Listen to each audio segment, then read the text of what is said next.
ಈಗ ನಿಮಗೆಲ್ಲರಿಗೂ ಗೊತ್ತಿರುವಂತೆ SIR ಭಾಳ ರಿಗರಸ್ ಆಗಿ ನಡೀತಾ ಇದೆ. ಈ ತಿಂಗಳು 29ನೇ ತಾರೀಕು ಒಳಗಡೆ ನಾವು ನಮಗೆ ಕೊಟ್ಟಿರ್ತಕ್ಕಂಥ SIR ಫಾರ್ಮ್ಗಳನ್ನ ಫಿಲ್ಅಪ್ ಮಾಡಿ ಕೊಡಬೇಕು.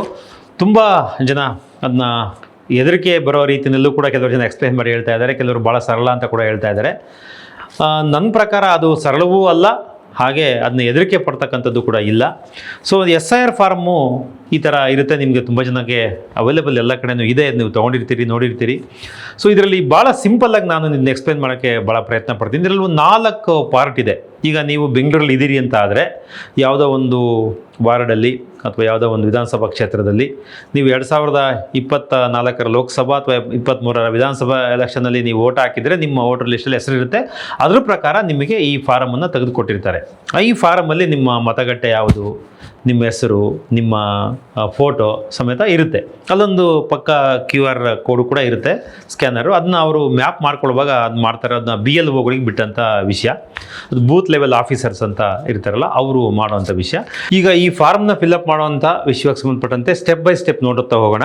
ಸೊ ನೀವು ಇಲ್ಲಿ ಆಲ್ರೆಡಿ ವೋಟರ್ಸ್ ಆಗಿದ್ದರೆ, ನಾನು ಈಗಾಗಲೇ ಹೇಳಿದಂತೆ ಇಲ್ಲಿ ಇನ್ಫಾರ್ಮೇಷನ್ಸ್ ನಿಮ್ದು ಇರ್ತದೆ. ಸೊ ಇಲ್ಲಿ ಇಲ್ಲ ಅಂತಂದರೆ ನಿಮಗೆ ನೀವು ಹೊಸ ಒಂದು ಫಾರಮ್ ಇಸ್ಕೊಳ್ಬೇಕಾಗತ್ತೆ. ಎಲ್ಲ BLOಗಳಿಗೆ ಒಬ್ಬೊಬ್ಬರಿಗೆ 30 ಖಾಲಿ ಫಾರಮ್ಗಳನ್ನ ಕೊಟ್ಟಿದ್ದೀವಿ ಅಂಥೇಳಿ ಮೊನ್ನೆ ಚೀಫ್ ಇವರು ಹೇಳಿದರು, ಮುಖ್ಯ ಚುನಾವಣಾ ಆಯುಕ್ತರು ಹೇಳಿದರು, ರಾಜ್ಯದ ಚುನಾವಣಾ ಆಯುಕ್ತರು. ಅವರ ಪ್ರಕಾರ ನೀವು ಅವ್ರ ಕಡೆ ತೊಗೊಂಡು ಇನ್ಫಾರ್ಮೇಷನನ್ನು ಫಿಲ್ಅಪ್ ಮಾಡಬೇಕು. ಆದರೆ ನೀವು ಖಾಲಿ ಫಿಲ್ಅಪ್ ಮಾಡಿದ್ರೆ, ಅಂದರೆ ಏನೂ ಫಿಲ್ಅಪ್ ಮಾಡದೆ ಇನ್ಫಾರ್ಮೇಷನ್ ಕೊಡದೇ ನೀವು ಖಾಲಿ ಹೆಸರು ಬರೆದು ಕೊಟ್ಟರೆ ಖಂಡಿತ ನಿಮ್ಮ ಹೆಸರು ವೋಟರ್ ಲಿಸ್ಟಲ್ಲಿ ಬರೋದಿಲ್ಲ. ಅದು ಬರಬೇಕಾದ್ರೆ ನೀವು ಅದನ್ನ ಮ್ಯಾಪಿಂಗ್ ಮಾಡಬೇಕು. ಮ್ಯಾಪಿಂಗ್ ಹೆಂಗೆ ಮಾಡಬೇಕು ಅಂತಂದರೆ, ಇಲ್ಲಿ ಮೊದಲನೇ ಕಾಲಮಲ್ಲಿ ಇದನ್ನು ಒಂದು 4 ಭಾಗ ಅಂತ ತಿಳ್ಕೊಂಡ್ರೆ, ಮೊದಲನೇ ಭಾಗದಲ್ಲಿ ನಿಮ್ಮ ಈಗಾಗಲೇ ಇರತಕ್ಕಂಥ ಇನ್ಫಾರ್ಮೇಷನ್ಸ್ ಇರುತ್ತೆ. ಇದು ಮೊದಲನೇ ಭಾಗ, ಇದು 2ನೇ ಭಾಗ, ಇದು 3ನೇ ಭಾಗ. ಈ 3ನೇ ಭಾಗ ಎಲ್ಲರೂ ತುಂಬಬೇಕಾದಂಥ ಮ್ಯಾಂಡೇಟ್ರಿ ವಿಷಯಗಳಿರುತ್ತೆ ಇಲ್ಲಿ. ಸೊ ಈ ಮೊದಲನೇ ಭಾಗದಲ್ಲಿ ನೀವು 2002ನೇ ಇಸ್ವಿನಲ್ಲಿ ಎಲ್ಲಿ ವೋಟ್ ಹಾಕಿದ್ರಲ್ಲ, ಯಾವ ವಿಧಾನಸಭಾ ಕ್ಷೇತ್ರದಲ್ಲಿ ವೋಟ್ ಹಾಕಿದ್ರಲ್ಲ, ಅಲ್ಲಿಯ ವಿಧಾನಸಭಾ ಕ್ಷೇತ್ರದ ಮತಗಟ್ಟೆಯ ಇನ್ಫಾರ್ಮೇಷನ್ ವೋಟರ್ ಲಿಸ್ಟ್ ತೆಗೆದ್ರೆ, ನೀವು ವೋಟರ್ಸ್ ಲಿಸ್ಟ್ ತೆಗೆದ್ರೆ ನಿಮ್ಮ ಹೆಸರು ಅಲ್ಲಿರ್ತದೆ. ಸೊ ಅದರಲ್ಲಿ ಏನಿದೆ ಅದನ್ನ ಇಲ್ಲಿ ನೀವು ಬರೀಬೇಕಾಗತ್ತೆ. ಇದು 2002ರಲ್ಲಿ ಮ್ಯಾಪಿಂಗ್ ಆದಂಥ ಇನ್ಫಾರ್ಮೇಷನ್ನು. ನೀವು ಎಲ್ಲೇ ಇರಿ, ಯಾವುದೇ ರಾಜ್ಯ, ಯಾವುದೇ ಜಿಲ್ಲೆ, ಯಾವುದೇ ತಾಲೂಕಲ್ಲಿದ್ದರೂ ಕೂಡ ಆ ಇನ್ಫಾರ್ಮೇಷನನ್ನು ಇಲ್ಲಿ ತುಂಬಬೇಕು ನೀವು. ಸೊ ಇಲ್ಲಿ ನಿಮಗೆ ಕ್ಲಿಯರ್ ಕಟ್ ಆಗಿದೆ ಪ್ರತಿಯೊಂದೂ. ನಿಮ್ಮ ಹೆಸರು ಅಂದರೆ ನೀವು ಅಲ್ಲಿ ಏನು ಹೆಸರು ಇರುತ್ತೆ ಹಂಗೆ ತುಂಬಬೇಕು. ಯಾಕಂದರೆ ಅದನ್ನ ಮ್ಯಾಪ್ ಮಾಡ್ಕೊಳ್ತಾರೆ ಅವರು. ಅಂದರೆ ಅದನ್ನ ನಿಮ್ಮ ಹೋಲಿಕೆ ಮಾಡ್ಕೊಳ್ಳುವಾಗ ಅದು ಕರೆಕ್ಟಾಗಿ ಹೋಲಿಕೆ ಆದರೆ ಅವ್ರು ಮುಂದುವರಿತಾರೆ. ಇಲ್ಲಾಂದರೆ ಏನಾಗುತ್ತೆ, ರಿಜೆಕ್ಟ್ ಮಾಡೋ ಸಾಧ್ಯತೆಗಳಿರ್ತದೆ. ಅದರಿಂದ ನಿಮ್ಮ ಹೆಸರು, ಒಂದು ವೇಳೆ ನಿಮ್ಗೆ ನಿಮ್ಮ ಅದಕ್ಕೆ ಎಲೆಕ್ಷನ್ ವೋಟರ್ ID ಕಾರ್ಡ್ ಇರುತ್ತಲ್ಲ, ಅದಕ್ಕೆ ನಂಬರ್ ಇರ್ತದೆ. ಆ ನಂಬರ್ ಅವೈಲೇಬಲ್ ಇದ್ದರೆ ಅಲ್ಲಿ ಕೆಲಸ ಇರ್ತದೆ, ಲಿಸ್ಟಲ್ಲಿ ಕೆಲಸ ಇರೋದಿಲ್ಲ. ಇಫ್ ಅವೈಲೇಬಲ್ ನೀವು ತುಂಬೋದು ಅಂತ ಅಲ್ಲಿ ಸ್ಪಷ್ಟವಾಗಿ ಹೇಳಿದ್ದಾರೆ, ಅದನ್ನು ತುಂಬಿ. ಆಮೇಲೆ ರಿಲೇಟಿವ್ಸ್ ನೇಮ್, ಅಂದರೆ ಇಲ್ಲಿ ನಿಮ್ಮ ಅಲ್ಲಿ ವೋಟರ್ ಲಿಸ್ಟಲ್ಲಿ ಇರ್ತಕ್ಕಂಥ ನಿಮ್ಮ ತಂದೆ ಹೆಸರು, ತಾಯಿ ಹೆಸರು, ಪೋಷಕರ ಹೆಸರು, ಯಾವ್ದು ಹೆಸರು ಹಾಕಿರುತ್ತೋ ಅದೇ ಹೆಸರು ಹಾಕಬೇಕು. ಇಲ್ಲಾಂದ್ರೆ ಏನಾಗುತ್ತೆ, ಕನ್ಫ್ಯೂಷನ್ ಆಗುತ್ತೆ. ಈಗ ನಿಮ್ಮ ತಂದೆ ಹೆಸರು ಬರೆದ್ಬಿಟ್ರೆ ನೀವು ಇಲ್ಲಿ, ಅಥವಾ ಅಲ್ಲಿ ಪೋಷಕರ ಹೆಸರಿದ್ರೆ ಅಥವಾ ನಿಮ್ಮ ತಾಯಿ ಹೆಸರಿದ್ರೆ ಅವಾಗ ಏನಾಗುತ್ತೆ, ರಿಜೆಕ್ಟ್ ಮಾಡೋ ಚಾನ್ಸಸ್ ಇರುತ್ತೆ. ಸೊ ನಿಮ್ಮ ತಂದೆ ಹೆಸರು ಬರೀಬೇಕು. ರಿಲೇಷನ್ಶಿಪ್ ಅಂದರೆ ಅವರು ತಂದೆ ಆದರೆ ತಂದೆ, ತಾಯಿ ಆದರೆ ತಾಯಿ, ಅಥವಾ ಪೋಷಕರಾದರೆ ಪೋಷಕರು, ಹಾಗೆ ಬರೀಬೇಕು. ಆ ಡಿಸ್ಟ್ರಿಕ್ಟ್ ಯಾವುದು, ಎಕ್ಸಾಂಪಲ್ ಯಾವುದೋ ಚಿತ್ರದುರ್ಗ ಅಥವಾ ತುಮಕೂರು, ಹಾಗೆ ಬರೀಬೇಕು ನೀವು. ಅಂದರೆ ಅಲ್ಲಿ ಏನಿರ್ತದೋ ನೀವು ಆ ಮತಗಟ್ಟೆ ಇನ್ಫಾರ್ಮೇಷನ್ಸ್ ಅಲ್ಲಿ ಎಲ್ಲ ಇರ್ತದೆ ಅದು. ಆಮೇಲೆ ಸ್ಟೇಟ್ ಏನಂತೆ ಕರ್ನಾಟಕ, ಅಂದರೆ ನೀವು ಕರ್ನಾಟಕದವರಾದರೆ, ಇಲ್ಲ ನೀವೆಲ್ಲ ಬೇರೆ ಕಡೆಯಿಂದ ಬಂದಿರೋದ್ರೆ ಆ ಸ್ಟೇಟ್ನ ಹೆಸರನ್ನು ಬರೀಬೇಕು. ಸೊ ಆ ಡಿಸ್ಟ್ರಿಕ್ಕಿನ ಹೆಸರನ್ನು ಬರೀಬೇಕು. ಹಾಗೆ ನೆಕ್ಸ್ಟು ನಿಮ್ಮ constituency number, assembly AC number ಅಂತಿದೆ, ಅಂದರೆ ಇಂಗ್ಲೀಷಲ್ಲಿದೆ. ಇದು ಕನ್ನಡದಲ್ಲಿ ಕೂಡ ವಿಧಾನಸಭಾ ಕ್ಷೇತ್ರದ ಹೆಸರು ಅಂತ ಸ್ಪಷ್ಟವಾಗಿರ್ತದೆ. ಅಲ್ಲಿ ನೀವು ನಿಮ್ಮ ಕ್ಷೇತ್ರದ ಹೆಸರು ಬರೀಬೇಕು. ಕೆಳಗಡೆ ಆ ಕ್ಷೇತ್ರಕ್ಕೆ ಒಂದು ನಂಬರ್ ಇರ್ತದೆ. ಸೊ ನಮ್ಮ 224 ಕಾನ್ಸ್ಟಿಟ್ಯೂನ್ಸಿಯಲ್ಲಿ ಒಂದೊಂದಕ್ಕೂ ಒಂದೊಂದು ನಂಬರ್ ಕೊಟ್ಟಿದ್ದಾರೆ.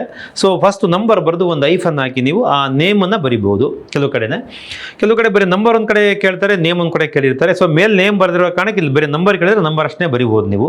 ಆ ಕಾನ್ಸ್ಟಿಟ್ಯೂನ್ಸಿ ನಂಬರ್ನ ಅದಿರ್ತದೆ ಅಲ್ಲಿ. ನೀವು ಆ ವೋಟರ್ ಲಿಸ್ಟನ್ನು ಓಪನ್ ಮಾಡಿಕೊಂಡು ಡೌನ್ಲೋಡ್ ಮಾಡಿಕೊಂಡ್ರೆ ಅಲ್ಲಿ ಪ್ರತಿಯೊಂದು ನಿಮ್ಮ ಮತಗಟ್ಟೆ ವಿವರಗಳು ಮತ್ತು ನಿಮ್ಮ ಅಡ್ರೆಸ್ಸು ಎಲ್ಲ ಇರ್ತದೆ.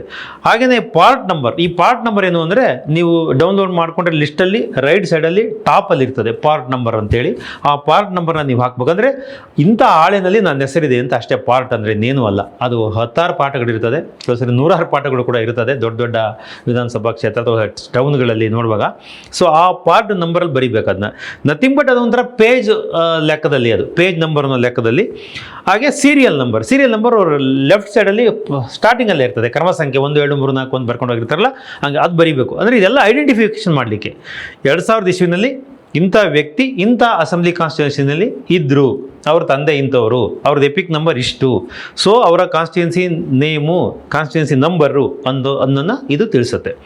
ಒಂದು ವೇಳೆ ನೀವು ಅಲ್ಲಿ ಎಲ್ಲೂ ಓಟ್ ಹಾಕಿಲ್ಲ ಇದುವರೆಗೆ, ಅಥವಾ ಇಲ್ಲಿ ಬೆಂಗಳೂರಲ್ಲಿ ಇರಲಿಲ್ಲ ಅಂತ ಅನ್ನೋದಾದರೆ, ನೀವು ನಿಮ್ಮ ಇದನ್ನು ಸಾಬೀತು ಮಾಡ್ಕೊಳ್ಳಿಕ್ಕೆ ಇನ್ನೊಬ್ಬರ ಮೂಲಕನ ಪರಿಚಯ ಅಂದರೆ ಸಂಬಂಧಿಕರ ಮೂಲಕನ ನೀವು ನಿಮ್ಮ ಹೆಸರನ್ನು ನೋಂದಾಯಿಸ್ಕೊಳ್ಬೋದು. ಇದು ಮೂರನೇ ಪಾರ್ಟಲ್ಲಿ ಬರುತ್ತೆ. ಇದು ಇಲ್ಲಿ ಏನು ಮಾಡಬೇಕು ಅಂತಂದರೆ, ನೀವು ಯಾರ ಮೂಲಕ ನಿಮ್ಮ ಹೆಸರನ್ನು ನೋಂದಾಯಿಸಕ್ಕೆ ಹೋಗ್ತಿದ್ರೆ ಅವ್ರನ್ನ ಬರೀಬೇಕು. ಉದಾಹರಣೆ ನಿಮ್ಮ ತಂದೆ ಅಥವಾ ನಿಮ್ಮ ತಾಯಿ, ನಿಮ್ಮ ಪೋಷಕರಿದ್ದರೆ ಅವರ ಹೆಸರನ್ನ ಇಲ್ಲಿ ಬರೀಬೇಕು.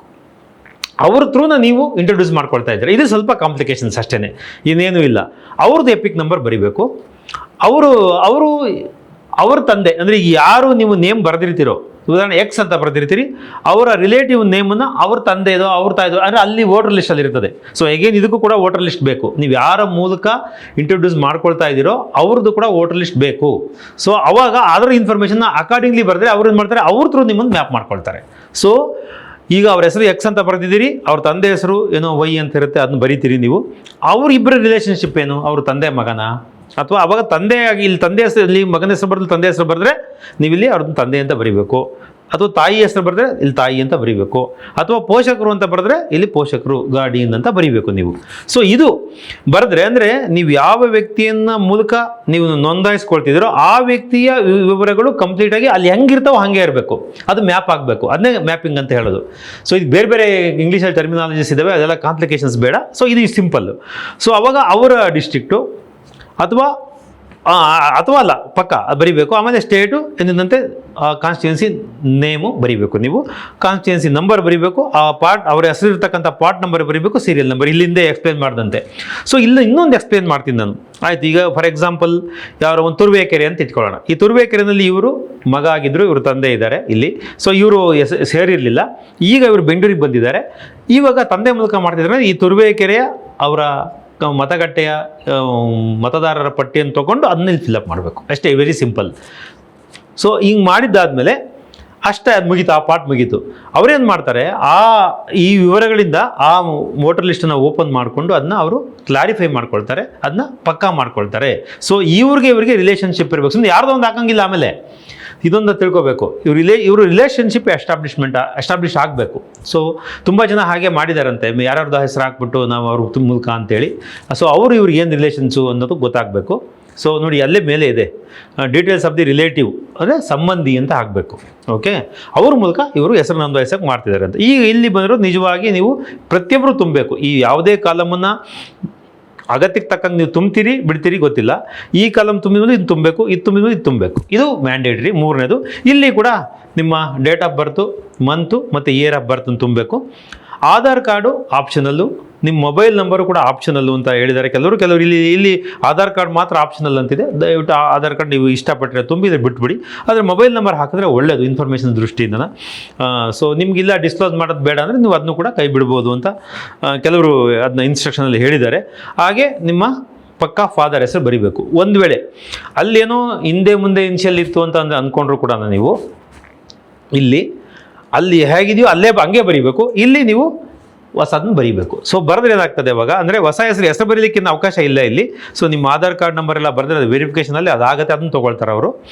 ಆಗದಿರೂ ಕೂಡ ನಿಮ್ಮ ತಂದೆ ಹೆಸರನ್ನ ಇಲ್ಲಿ ಪಕ್ಕ ಬರೀಬೇಕು.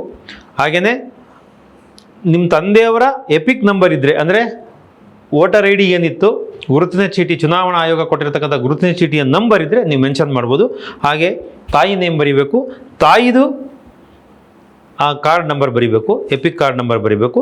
ಒಂದು ವೇಳೆ ಮದುವೆ ಆಗಿದ್ದರೆ ಗಂಡ ಅಥವಾ ಹೆಂಡತಿಯ ಹೆಸರು, ಅವರ ಎಪಿಕ್ ಕಾರ್ಡ್ ನಂಬರ್. ಇದು ಯಾಕೆ ಅಂತಂದರೆ, ಸೊ ಇವರೆಲ್ಲೆಲ್ಲೂ ಈ ಇನ್ಫಾರ್ಮೇಷನ್ಸ್ ಇಲ್ಲ ಅಂದರೆ ಇದನ್ನು ಹೊಸದಾಗಿ ಸೇರೋಂಥ ಅವ್ರಿಗೂ ಅನುಕೂಲ, ಹಾಗೆ ಹಳಬ್ರಿಗೂ ಕೂಡ ಅದು ಅನುಕೂಲ.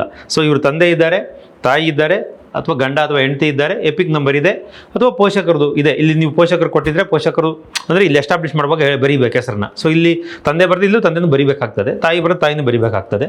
ಸೊ ಅವ್ರ ನಂಬರೆಲ್ಲ ಬರೆದು ಇನ್ಫಾರ್ಮೇಷನ್ ಮಾಡಿ ಕೊನೆಗೆ ಒಂದು ಸಿಗ್ನೇಚರ್ನ ನೀವು ಹಾಕಬೇಕು. ಯಾರಿಗೆ ಸಿಗ್ನೇಚರ್ ಹಾಕಕ್ಕೆ ಬರುತ್ತೆ ಅವರು, ಇಲ್ಲಾಂದರೆ ಹೆಬ್ಬೆಟ್ಟನ್ನು ಎಡಗೈ ಹೆಬ್ಬೆಟ್ಟನ್ನು ಒತ್ಬೋದು.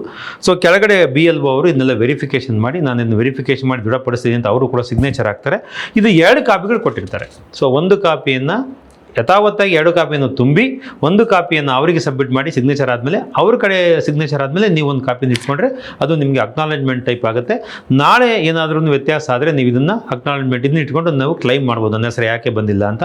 ಸೊ ಇದಕ್ಕೆ ತುಂಬ ಇನ್ಫಾರ್ಮೇಷನ್ಸು ಎಲೆಕ್ಷನ್ ಕಮಿಷನಲ್ಲೂ ಕೂಡ ಕನ್ನಡ, ಇಂಗ್ಲೀಷು, ಹಿಂದಿ ಎಲ್ಲ ಭಾಷೆನಲ್ಲೂ ಕೂಡ ಇನ್ಸ್ಟ್ರಕ್ಷನ್ಸ್ ಇದೆ. ಬೇಕಾದಷ್ಟು ಪ್ರೈವೇಟ್ ಜನಗಳು ಕೂಡ ಭಾಳ ಜನ ಇದನ್ನ ಮಾಡಿದ್ದಾರೆ. ನೀವು ಮತ್ತೆ ಏನಾದ್ರು ಇಶ್ಯೂಸ್ ಬಂದರೆ ಪರ್ಟಿಕ್ಯುಲರಾಗಿ ಖಂಡಿತ ಕಾಮೆಂಟ್ ಮಾಡಿ, ಬೇಕಾದರೆ ನಮಗೆ ನಾವು ಅದನ್ನ ಅಡ್ರೆಸ್ ಮಾಡೋಕ್ಕೆ ಪ್ರಯತ್ನ ಪಡ್ತೀವಿ ಆ ಕ್ವಶನ್ಸ್ಗೆ. ಸೊ ನೀವು ಬೇರೆ ಕಡೆನೂ ಕೂಡ ತೊಗೊಳ್ಳಿ, ಯಾಕಂದರೆ ಯಾರ್ದು ಕೂಡ ಎಲೆಕ್ಷನ್ ವೋಟರ್ ಲಿಸ್ಟಲ್ಲಿ ನಿಮ್ಮ ಹೆಸರು ಬಿಟ್ಟು ಹೋಗಬಾರ್ದು. ಆ ಕಾರಣಕ್ಕೋಸ್ಕರನ ಇದನ್ನ ಉಪಯೋಗಿಸ್ಕೊಳ್ಳಿ. ಸೊ ನೋಡಿದ್ರಲ್ಲ ವೀಕ್ಷಕರೇ, ಸೊ ಇದು ಇನ್ಫಾರ್ಮೇಷನ್ನು ಬಹಳ ಮುಖ್ಯವಾದ್ದು ಅಂತ ನಾನು ಭಾವಿಸಿದ್ದೀನಿ. ಸೊ ಈ ಇನ್ಫಾರ್ಮೇಷನ್ನು ನಿಮ್ಗೆ ಇಷ್ಟ ಆದರೆ ದಯವಿಟ್ಟು ನ್ಯೂಸ್ ಆಫ್ ಕರ್ನಾಟಕ ಚಾನಲ್ಗೆ ಸಬ್ಸ್ಕ್ರೈಬ್ ಆಗಿ, ಹಾಗೆ ಶೇರ್ ಮಾಡ್ಕೊಳ್ಳಿ ಈ ಮಾಹಿತಿಯನ್ನು. ಸೊ ಏನಾದರೂ ನಿಮಗೆ ಈ ವಿಷಯವಾಗಿ ಡೌಟ್ ಇದ್ದರೆ ದಯವಿಟ್ಟು ಕಾಮೆಂಟ್ ಸೆಕ್ಷನಲ್ಲಿ ಕಾಮೆಂಟ್ ಮಾಡಿ. ಸೊ ನಾನು ಅದನ್ನ ಅಡ್ರೆಸ್ ಮಾಡೋಕ್ಕೆ ಪ್ರಯತ್ನ ಪಡ್ತೀನಿ. ನಮಸ್ಕಾರ.